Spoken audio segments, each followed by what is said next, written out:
Boa tarde e bem-vindos a mais uma edição do Mercados em Ação, do Jornal Económico. Vamos começar hoje o programa com uma análise sobre os dados mais recentes da economia e as perspectivas para os próximos trimestres. Vamos também discutir a forma como esta evolução deverá afetar o desempenho das bolsas mundiais e os setores que poderão estar em destaque pela positiva.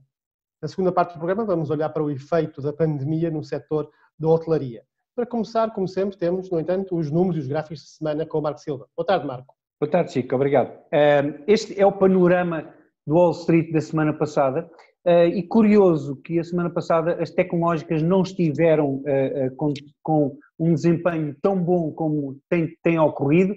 Destaque para os serviços de crédito, nomeadamente Visa e Mastercard, que eu já vou abordar nos gráficos depois, mas também entretenimento, Disney, Netflix, Comcast e o setor do consumo, as retalhistas a terem uma boa semana nos últimos 5 dias. Este é a avaliação do mercado, ou seja, os múltiplos, os PERs, o Price Earnings Ratio, e podemos ver que os serviços de crédito estão já com valores bastante elevados e as tecnológicas também, nomeadamente o setor do software, mas também aqui algum setor de diagnóstico dispositivos médicos que também está com avaliações bastante caras. Este é o rácio de shorts, portanto, qual é a percentagem de ações da empresa que estão investidas na queda, ou em que os investidores venderam para depois comprar. E, nomeadamente, aqui o setor da biotecnologia e do software, destaque para mais percentagem de investidores a apostar na queda.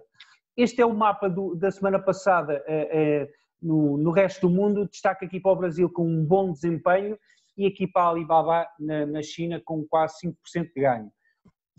Esta é a avaliação, os múltiplos de mercado, e destaque aqui para o Brasil com bons múltiplos de mercado e a China, só mesmo aqui a Alibaba é que está um pouco mais cara e a GD também, com 29 de rácio. Este é o mapa de há um ano para cá no resto do mundo e aqui só para destacar o Brasil que ainda continua bastante negativo, quase com 50% aqui em alguns títulos, nomeadamente na Petrobras, e destaque aqui para a Alibaba com quase 27% de ganho no último ano. Este é o mapa dos setores e dos grandes mercados e podemos aqui claramente ver que neste momento a Europa está mais ou menos equiparável, na última semana esteve mais ou menos equiparável aos Estados Unidos e aqui destaque é para as mineiras com quase 10% de ganho na última semana. Este aqui é o mapa de há um ano e aqui a situação é completamente diferente. O setor tecnológico nos Estados Unidos com ganhos muitíssimo superiores ao restante mercado e quase todos os mercados muito piores do que os Estados Unidos e dentro dos Estados Unidos o setor energético tem sido o patinho feio. Este aqui é o mapa do S&P 500 de um mês e aqui para dar para se fazer uma comparação, reparem que o S&P 500 começa a trabalhar novos máximos depois da crise financeira em 2014 e, no entanto, por exemplo, aqui a Visa, já em 2012, estava com novos máximos históricos. A Visa e a Mastercard são duas empresas que trabalham muito bem em situações de crise e podemos ver aqui também a Mastercard, em 2012 já estava a alcançar novos máximos históricos e neste momento está muito perto, aí a cerca de 15% de novos máximos históricos depois da correção de março. Em relação aos mercados e aos grandes índices, aqui só para fazermos uma comparação, o S&P 500 está neste momento um pouco acima dos 50% desde os máximos até à queda, enquanto, por exemplo, as tecnológicas, o Nasdaq, está quase a atingir novos máximos históricos. Portanto, nós nos Nasdaq estamos quase a bater o recorde alcançado no início deste ano. As industriais, o Dow Jones, está ligeiramente mais fraco que o S&P 500, mas quem está mais fraco é o Russell 2000. Ou seja, as small caps, as empresas de menor capitalização, são aquelas que têm recuperado menos desde a correção.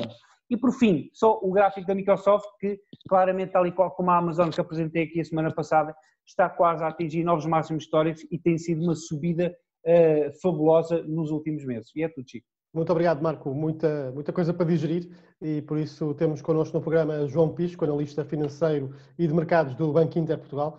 João, bem-vindo ao programa pela primeira vez. Olá, boa tarde. Obrigado. Obrigado antes de mais, Chico, pelo convite, em meu nome e em nome do Banco Inter.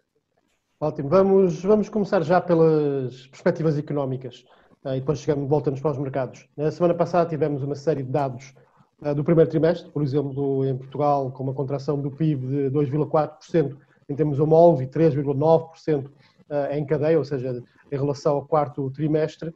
Para o segundo trimestre espera-se bastante pior, não é só em Portugal, mas em toda a zona euro e nos Estados Unidos especialmente. Como é que tu e o Banco Inter veem esta evolução? Como é que vai ser a evolução da economia nos próximos trimestres? Como é que vai ser a recuperação? Fala-se em muitas letras, o V, o W, o L. Qual é a vossa perspectiva? Muito bem.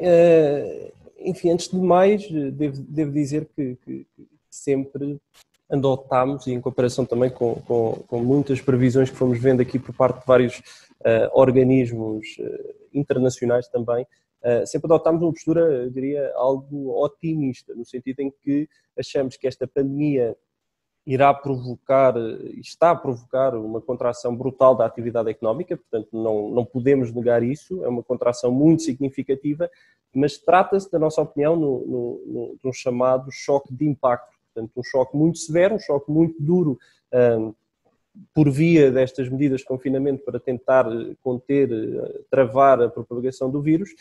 No entanto, achamos que caso estas medidas de confinamento, isto temos dito desde o início, caso estas medidas de confinamento não se estendam muito além de um período razoável que identificámos mais ou menos como 2 meses, então aí nesse caso, e face a todas estas medidas extraordinárias que foram adotadas, tanto por governos como por parte dos bancos centrais, não estaremos perante mazelas estruturais em termos do que é o mercado de trabalho, em termos do que é a estrutura da economia, e de facto o que começamos a ver com esta reabertura das economias é que de facto foi cumprido aqui este período mais ou menos de 2 meses, dependendo do país que estamos a falar, mas já caminhando nesta reabertura das economias, achamos que de facto mantemos essa previsão de que a recuperação económica pós-Covid, pós-choque de curto prazo, essa recuperação deverá ser relativamente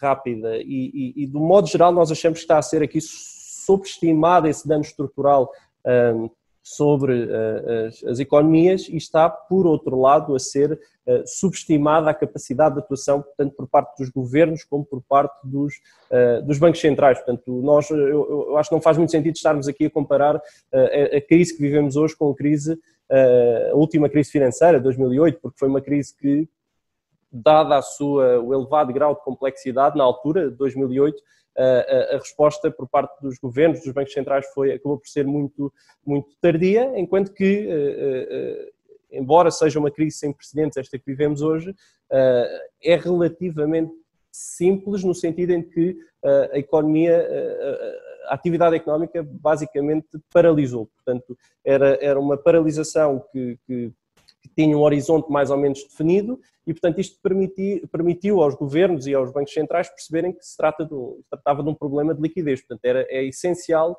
salvaguardar a liquidez, a tesouraria das empresas, para que possam estar 2 meses sem atividade e depois, então, começar a recuperar um pouco o nível de atividade. Devo dizer também que nos Estados Unidos, e como já vem sendo habitual em crises passadas, a resposta foi imediata, portanto um pacote brutal tanto por parte do governo americano, já perdemos aqui a conta, mas estamos a falar de alguns trilhões e portanto isto é de facto uma dimensão brutal. Na Europa, uma vez mais, a resposta está a ser algo mais tardia, mas aconteceu do lado do BCE, também com um pacote significativo de compra de ativos, depois ali de uma hesitação inicial. E agora, ontem tivemos, eu diria aqui uma notícia algo promissora também nesse... João, deixa-me perguntar-te em relação a isso, porque a questão é esta, falaste e muito bem que era um problema de liquidez e por enquanto, pelo menos para já, parece que é um problema de liquidez. No entanto, existem muitas dúvidas se conseguiremos evitar que isto se transforme num problema de solvência, nomeadamente porque os apoios às empresas estão a ser feitos de uma forma bastante desnivelada, ou seja, as empresas precisam de dinheiro, certo, mas também precisam de formas sustentáveis de pagar isso. E nos Estados Unidos, por exemplo, nós temos visto inclusive que vai haver financiamento ou vai haver empréstimos a fundo perdido. Qual é que é a importância deste fundo de recuperação e outros estímulos adicionais que possam vir? Porque já vimos que a questão dos bancos centrais, nomeadamente na Europa, não vai resolver isto, essa é apenas uma pequena parte e nós precisamos claramente de um apoio muito direto para as empresas. Acho que é um excelente ponto porque do lado dos bancos centrais a questão é manter o custo de financiamento reduzido e, portanto, ao nível dos governos, o caso de Portugal, que está hoje com os 10 anos abaixo, bastante abaixo até agora com esta notícia do Fundo de Recuperação, abaixo dos 1% e, portanto, isto, perante uma recessão que vamos enfrentar, é de facto um cenário bastante, eu diria, bastante positivo. Portanto, do lado dos bancos centrais, eu diria que o papel é mais ao nível dos Estados e do controle dos spreads de risco. No ponto de vista dos governos, eu concordo plenamente. Portanto, nós o que precisamos é empréstimos ou subvenções a fundo perdido. E, portanto, os Estados Unidos rapidamente se aperceberam disso e grande parte do pacote é fundo perdido, com entrega direta de capitais às empresas e inclusive às famílias, entregarem às famílias com rendimentos mais baixos diretamente cash e, portanto, isso é importantíssimo. É importantíssimo que tenhamos isso também na Europa e, portanto, por isso é que eu digo que a notícia de ontem é extremamente importante e eu diria que é um passo importante nesse sentido de termos subvenções a fundo perdido e não apenas empréstimos, porque com empréstimos só vamos estar a adiar o problema enfim, é muito incerto como é que as empresas daqui para a frente vão conseguir depois pagar a quantidade de dívida que já tinham e que agora acumulariam ainda mais. Portanto, é fundamental que os pacotes, e este pacote de recuperação em concreto da Europa, é fundamental que venha a ser aprovado e que inclua uma grande fatia de subvenções a fundo perdido. Portanto, eu tenho algumas dúvidas de que isto, infelizmente, venha a ser aprovado. Eu recordo que na Europa temos uma regra de unanimidade e, portanto, este pacote terá que ser aprovado por todos os países da União Europeia. Portanto, é preciso haver consenso e eu diria que dificilmente vamos ter uma aprovação, pelo menos fácil, de um pacote com estas características. Ainda claro. Assim, não deixa de ser relevante o facto desta proposta vir do eixo central, portanto, Alemanha e França, e essa disposição da Alemanha, sobretudo em ir avante, avançar com um pacote com estas características, eu diria que já é um passo muito importante. Mas obviamente... O valor também é um bocadinho inferior ao que alguns estavam a pedir, portanto pode ser uma medida de compromisso aí já. Exatamente. João, nesta vossa visão sobre a recuperação, naturalmente há alguns riscos. Gostaria que identificasses quais é que achas que são os mais importantes. Será uma nova vaga da pandemia, do surto da Covid-19, uma questão que também já falamos e que está a fervilhar aí, poderá ser uma nova fase da guerra comercial entre os Estados Unidos e a China, temos falado disso nos últimos dias. O que é que poderá impedir, o que é que poderá fazer enfraquecer esta retoma? Sim, vamos lá ver, só também para contextualizar o ponto em que estamos, porque eu acho que é importante percebermos que tivemos 2 meses de recuperação fortíssima dos mercados acionistas, sobretudo nos Estados Unidos. Tivemos uma recuperação muito forte desde os mínimos alcançados em março e eu desde já queria dizer que, na nossa opinião, e nós sempre mantivemos uma postura muito otimista, relativamente otimista ali eu diria no olho do furacão, no início de março, quando as quedas eram a pico, nós sempre defendemos que a recuperação das bolsas deveria ser no tal V, portanto, falando aqui em letras, e nós, apesar de não gostarmos de falar muito em letras, no que diz respeito às bolsas, sempre defendemos que a recuperação deveria ser em V, e eu acho que hoje em dia é inegável, quando olhamos para o gráfico do S&P 500 ou do Nasdaq 100, é inegável que temos um V, podemos discutir se vamos ter um W, isso ainda é discutível. Se vamos ter um L ou um I, aí já acho impossível. Agora, essa recuperação aconteceu e aconteceu porque se cumpriram estas duas condições que nós achávamos que eram fundamentais. Uma era que os estímulos eram infinitos e temos cada vez mais essa percepção de que os estímulos por parte dos bancos centrais e dos governos são na prática infinitos. Estamos a falar de uma dimensão muito, muito grande, embora na Europa ainda possamos ir um pouco mais além. A outra variável era de facto estes dados em termos do que é a pandemia da Covid-19, o número de infectados, o número de mortos, o número de recuperados, portanto estas estatísticas que começassem a melhorar um pouco, que o pico fosse ultrapassado, e essa era a outra condição. Portanto, cumpriram-se essas duas condições e a recuperação das bolsas ocorreu. Daqui para a frente nós estamos algo mais, ou temos uma postura algo mais cautelosa. Temos dois riscos, eu diria, que são os mais relevantes neste ponto.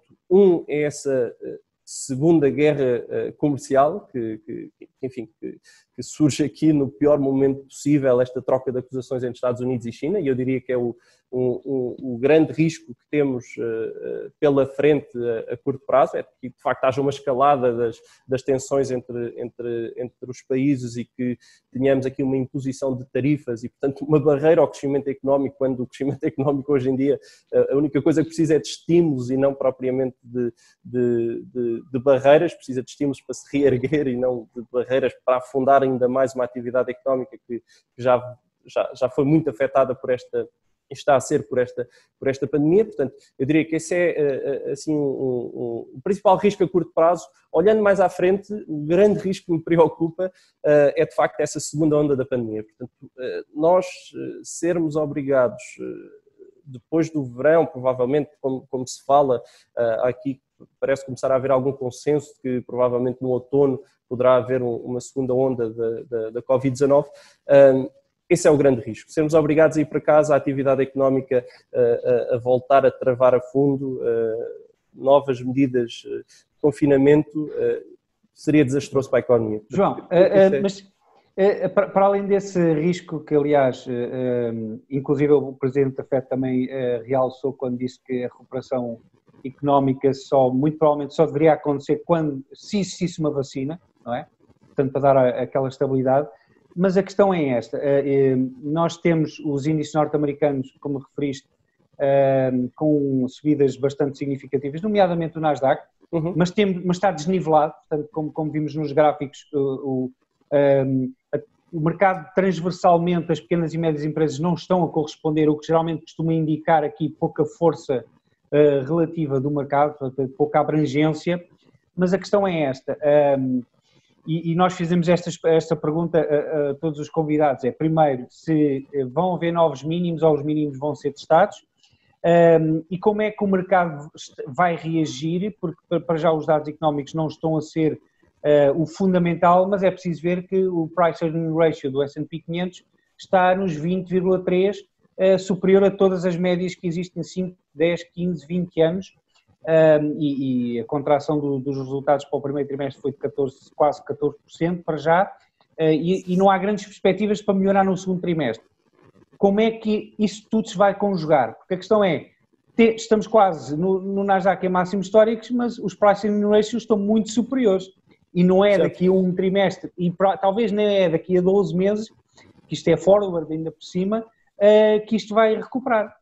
Certo, eu aí, dois pontos que eu acho importantes. Um é de que as bolsas cada vez mais antecipam a realidade económica, portanto eu acho que já muito pouco interessa qual vai ser a contração do PIB no segundo trimestre ou qual vai ser a contração dos resultados no segundo trimestre. Obviamente, se estivermos a falar de empresas que estão numa posição financeira delicada, interessa quais serão os prejuízos que vão ter no segundo trimestre, mas do modo geral muito pouco interessa quais são os dados atuais, os dados de abril, de maio, destes 2 piores meses em termos de atividade económica, porque as bolsas já estão a descontar a recuperação futura e, portanto, daí eu achar que esta recuperação que ocorreu nos últimos 2 meses está totalmente justificada, na minha opinião, por uma perspectiva de recuperação rápida dos resultados das empresas e da atividade da atividade económica.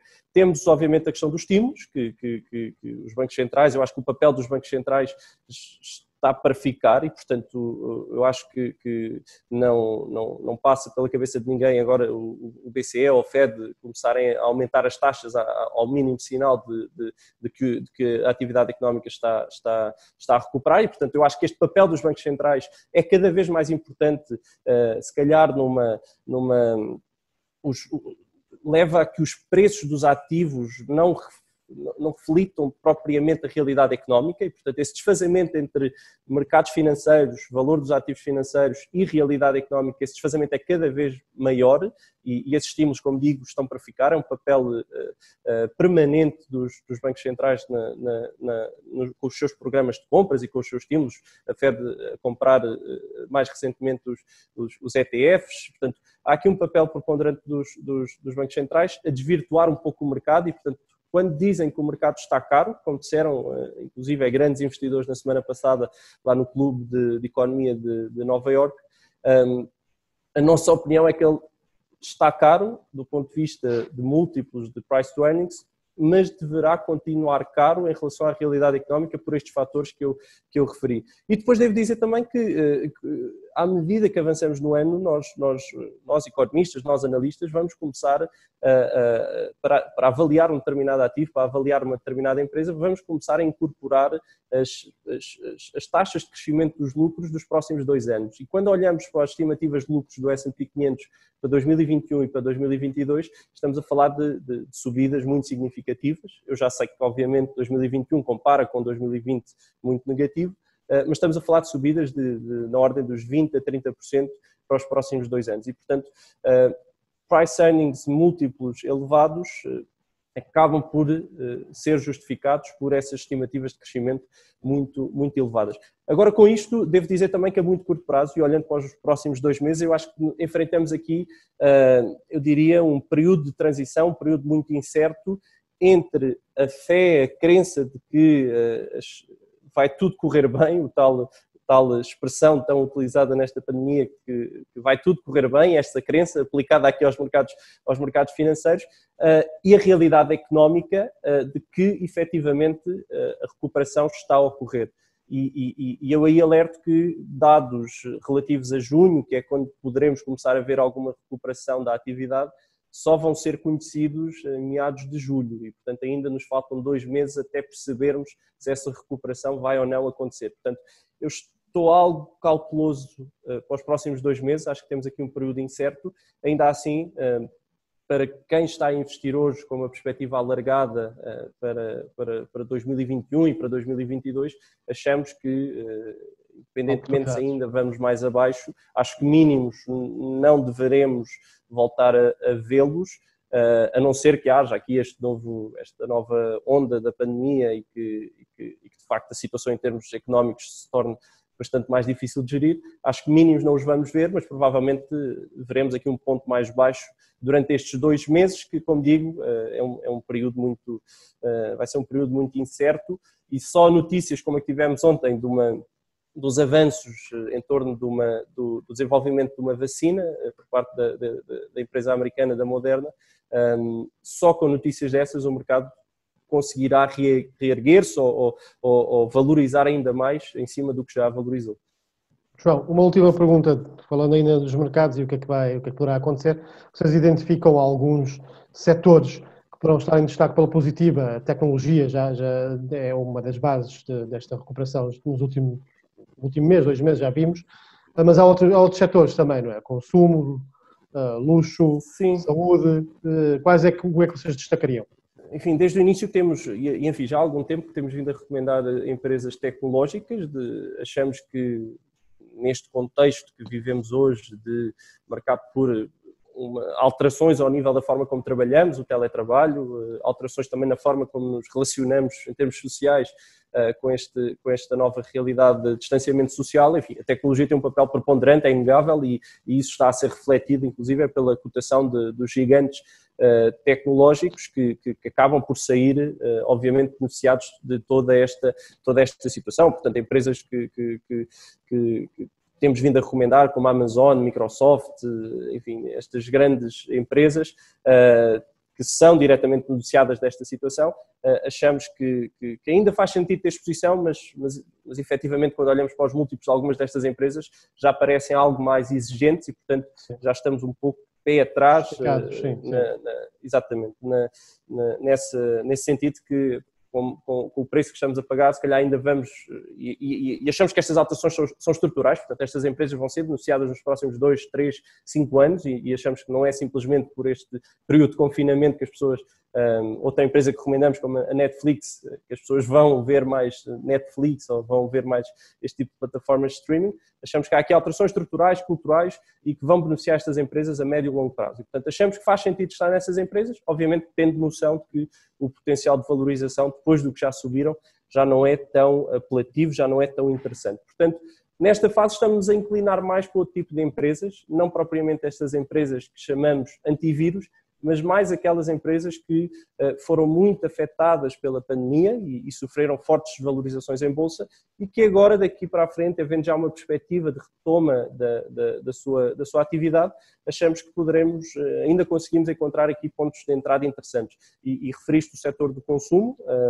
Nós, inclusive, dentro do consumo, temos aqui um segmento do qual gostamos em particular, que é o segmento de luxo. Portanto, achamos que tem aqui tendências estruturais que já nos faziam recomendar este setor, como enfim, próprio aumento crescimento da classe média, esta entrada das gerações mais jovens na cadeia de consumo, o próprio crescimento das economias emergentes, enfim, todos estes fatores mais estruturais que se juntam agora a uma questão de preço. Portanto, com a queda que sofreram, com a desvalorização que sofreram, as ações estão relativamente baratas na nossa opinião e, portanto, achamos que há aqui uma oportunidade de investimento muito, muito atrativa. Falar então de grandes grupos de luxo, sim, Louis Vuitton, Kering, esse tipo de coisas. Isso mesmo, portanto, no caso da Louis Vuitton é de facto notável quando olhamos para o crescimento das vendas na China da marca Louis Vuitton em concreto e da Dior. Estamos a falar de crescimentos na ordem dos 50% em abril. E, portanto, 50% não face a março, 50% face ao período homólogo de 2019. Uma espécie de revenge shopping. Exatamente, portanto temos assistido inclusive a filas gigantes à porta destas lojas de artigos de luxo na China e portanto o crescimento vai voltar e vai voltar com muita força. Provavelmente tivemos um adiamento das decisões de consumo neste período que as pessoas estavam em casa para agora, à medida que as economias vão reabrindo, esse consumo vai ocorrer e vai crescer com taxas de crescimento desta magnitude e portanto nós achamos que as ações destes grupos em concreto, Kering e Louis Vuitton, ainda não refletem este potencial de crescimento que nos parece muito significativo. Depois temos outras duas empresas que também recomendamos neste setor de consumo mais genérico, como é o caso da Adidas e da L'Oréal, aqui num ótico um pouco diferente, mas ainda assim um segmento premium dentro do consumo. Saúde é também um setor que achamos que obviamente, perante toda esta situação, acaba por ganhar aqui protagonismo, portanto, empresas farmacêuticas, empresas que gerem hospitais, temos uma empresa em concreto que é a Fresenius, da qual gostamos bastante e que achamos que é uma boa oportunidade de investimento também, portanto, temos aqui algumas opções. E esses três setores, eu diria que são os três principais setores que recomendamos. Depois temos e para terminar, temos dois outros setores que, numa ótica mais defensiva, também achamos que faz sentido ter exposição. Um é infraestruturas, portanto achamos que poderão vir a ser beneficiadas destes estímulos orçamentais que provavelmente vão ser canalizados também para investimento público e, portanto, empresas como a Vinci poderão ser empresas que saem beneficiadas deste novo contexto. E depois temos o setor das utilities, portanto, em Portugal em concreto inclinamos-nos mais para empresas como a REN, uma EDP, que enfim, têm obviamente um negócio muito mais estável e resiliente face a choques económicos como o que vivemos atualmente. João, esgotamos o tempo que tínhamos. Muito obrigado pela sua primeira presença no Mercados em Ação. Até uma próxima oportunidade. Obrigado. Muito obrigado eu. Até à próxima. Vamos fazer um curto intervalo. Voltamos já.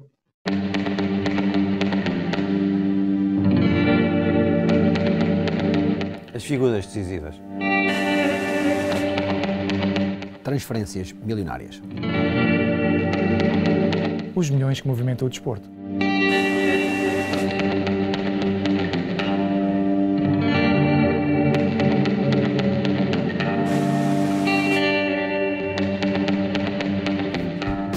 Todas as semanas trazemos os números que contam dentro e fora das quatro linhas.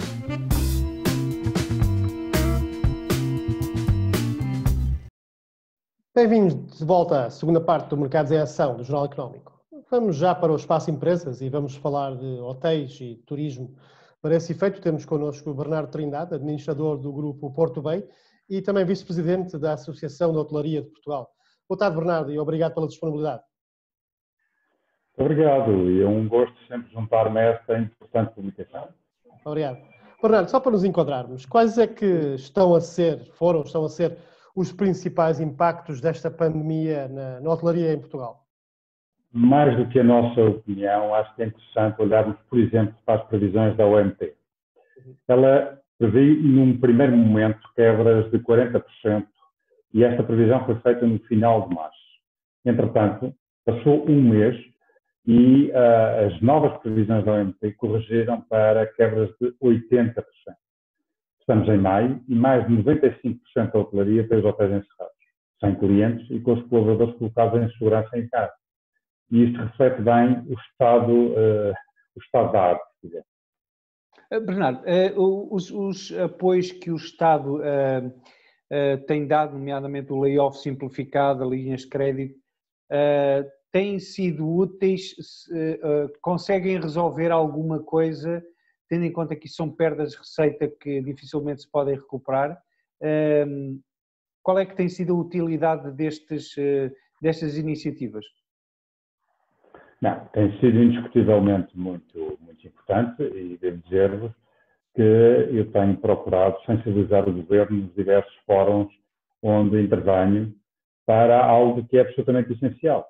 O setor do turismo, porque depende da liberdade de circulação, leia-se, da aviação, vai retomar mais tarde, não é uma percepção, é um facto. Olhem, por exemplo, para a cotação dos índices bolsistas e comparem com a cotação das ações do setor da aviação e da hotelaria. A queda é de 40% em geral para 80% nestes setores. E, portanto, temos de construir um compromisso com o Governo. As empresas são instrumentais na manutenção do emprego, são as empresas que criam emprego, não o Estado, e só voltarão se tiverem incentivos para, no fundo, retomar a atividade. Na hotelaria, por exemplo, nós vamos começar com ocupações muito baixas, vamos perder dinheiro e precisamos da ajuda em sede de layoff. Ela foi muito importante neste primeiro mês, mas é essencial, no fundo, dar continuidade. Temos previstos mais 2 meses. Agora, aquilo que assumimos em sede da Associação de Hotelaria de Portugal foi, no fundo, requerer esta ajuda até o final do ano. E o racional que seguimos é um pouco este. Há muitos setores de atividade em Portugal, do setor industrial, do setor têxtil, alimentar, que cresceram muito nos últimos anos, graças também ao setor do turismo. Está por isso na altura de fazermos o exercício contrário, com uma previsível almofada de layoff mais folgada para o Estado em resultado da retoma destes setores de atividade. É importante, no fundo, concentrarmos as nossas atenções no setor do turismo e foi por isso que nesta sede propusemos a manutenção do layoff simplificado até ao final do ano, pelo menos. Bernardo, falou em reabertura, já vimos alguns setores reabrirem, pelo menos parcialmente, já nas últimas 2 semanas, por fases, não é? A primeira fase, algum comércio pequeno, ontem vimos a reabertura de mais comércio, mas também de restauração. No caso da hotelaria parece-nos um bocadinho vago ainda, não há regras específicas ainda, alguns grupos estão a dizer que estão a planear abrir algumas unidades na primeira semana de junho, outras estão a dizer que na segunda. O que é que vai acontecer? Quando e como é que vão conseguir abrir? E o que é que esperam das regras? Como refere, de facto, isto será uma retoma muitíssimo gradual. Eu vou dar só o exemplo da restauração. Com as regras definidas pelo Governo, 50% da capacidade de encerramento até às 23 horas, assumidamente é difícil de viabilizar. É um setor com margens muito pequenas, ainda que muito melhorado, com níveis salariais e de especialização não muito grandes, e, portanto, enfrenta indiscutivelmente desafios muito grandes. Muitos não abriram. Exatamente, portanto, no fundo, tiveram um layoff, tiveram o apoio do layoff, mas ainda assim não tinham a almofada necessária para assumir um terço da sua responsabilidade face a uma amputação total de criação de valor, de criação de receita. O setor da hotelaria, porque tem também, em muitos casos, a restauração, vai ter, de facto, desafios interessantes. Em primeiro lugar, a circunstância de abrir algumas das suas unidades de forma muito gradual já no próximo mês de junho, mas com uma imprevisibilidade muito grande. Nós não sabemos o que é que vamos encontrar, porquanto, do ponto de vista da procura, há de facto enormes desafios pela frente. Em primeiro lugar, eu vou dar só este exemplo, que é o exemplo mais comum e mais conhecido. Países como a Espanha e o Reino Unido, cujos operadores começaram a tentar programar uma certa retoma de operação, foram confrontados logo a seguir com a questão da quarentena, com a quarentena política em torno das questões de saúde pública. E, portanto, isto obviamente vai obstaculizar essa recuperação, essa luz que queríamos, no fundo, essencial para visualizar um qualquer futuro. O que é que acontece? Nós vamos abrir em junho, alguns de nós vamos abrir algumas das unidades hoteleiras, porque entendemos que é essencial não só assegurar um compromisso com o governo em sede de layoff, e simultaneamente assegurar um compromisso com a procura, no sentido de dizer que a jusante, alguns das unidades hoteleiras têm capacidade para poder alojar aqueles clientes que de alguma maneira possam surgir, quer em sede de mercado interno, quer em sede de alguma recuperação que possa ser produzida. Agora, não desiludamos, este ambiente vai ser construído numa base de muita incerteza. E é por isso que é essencial que, no fundo, este compromisso com o Estado possa ser efetivamente buscado. Bernardo, como é que um grupo como a Porto Bay, por exemplo, se prepara, não sabendo ainda as regras que serão aplicáveis, o que é que tem feito para precaver que medidas é que têm implementado para criar essa confiança no eventual hóspede? Nós somos, tipicamente, um grupo conservador neste momento, ou seja, que procura antecipar-se e que procura preparar-se, nomeadamente, a sua força de trabalho para os desafios que lhe são colocados. E já vínhamos fazendo algum trabalho mesmo antes do encerramento das unidades hoteleiras. O que tivemos que fazer foi, no fundo, atualizar tudo aquilo que eram, digamos, verdades que fomos construindo, e posso dizer-lhe que nós estamos em condições de assegurar uma reabertura em segurança. Vamos fazê-lo, em primeiro lugar, no plano continental, por razões óbvias. Quer em Lisboa e no Porto, apontamos para o dia 1 de julho para as reaberturas de uma das duas unidades hoteleiras que temos em cada cidade, portanto, o Porto da Liberdade e o Porto da Flores, a Liberdade em Lisboa, o Porto da Flores no Porto. Vamos procurar reabrir na segunda quinzena de junho no Algarve, que entendemos que é importante, no fundo, assegurar esse esforço, uma vez mais num quadro de imprevisibilidade muito grande, mas entendemos que é importante dar este sinal. E, finalmente, depois reabrir a Madeira, que, como sabem, está confinada, que procura hoje informações, enfim, mais sólidas em termos de como será o processo de reabertura. Agora sentimos que estamos em condições de fazê-lo. Agora só faremos na Madeira quando, do ponto de vista do Governo Regional da Madeira, houver uma indicação absolutamente clara quanto ao processo de desconfinamento, que, como sabemos e acompanhamos, está um bocadinho mais atrasado que o todo nacional. Bernardo, mas e não só em termos do grupo, mas também em termos do turismo em geral, existem aqui dois grandes problemas, nomeadamente na oferta e na procura. Isto na oferta, digo isto porquê? Porque é preciso garantir que as empresas sobrevivem. Não só a questão do layoff é importante, mas também a questão dos empréstimos. Será que as empresas conseguem sobreviver com os empréstimos às costas? Portanto, é preciso garantir que este tecido empresarial todo sobrevive. Mas também depois, a procura também é importante estimular. Não é preciso só haver empresas que realmente tenham sobrevivido, mas também depois que a procura venha.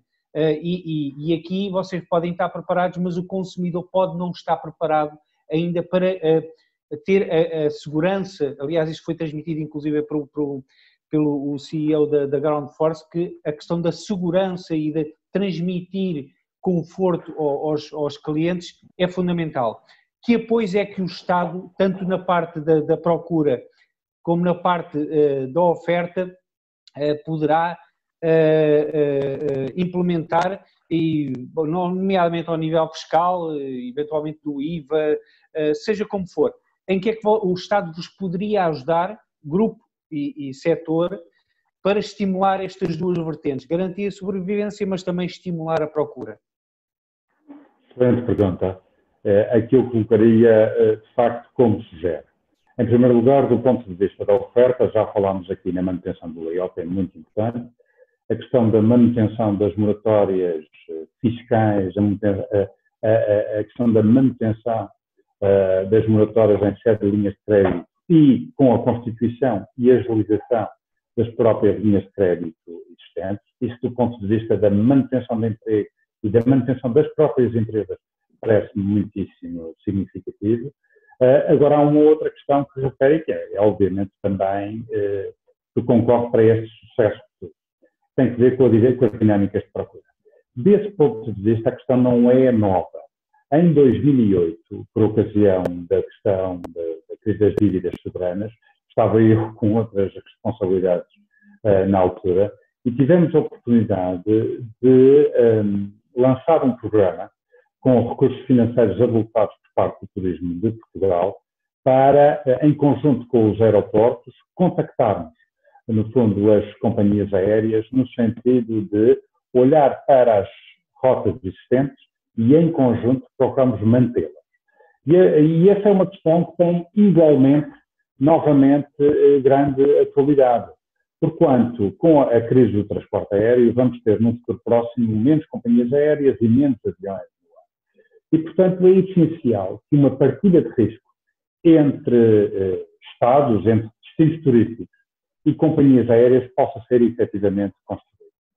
Porque vamos ter mais concorrência, porque vamos ter os mesmos destinos, porque muitos deles têm mais recursos que Portugal. Vamos ter que ser muito criativos no desenvolvimento dessas estratégias. Temos um track record importante, Turismo de Portugal, a ANA Aeroportos tem um trabalho já muito desenvolvido ao longo dos últimos anos, que aliás permitiu que a trajetória crescente do turismo fosse uma realidade em Portugal. O que se trata aqui, no fundo, é de voltar ao assunto, revisitar o assunto, dotar estes, por exemplo, o programa VIP, que é um programa do turismo de Portugal, no fundo,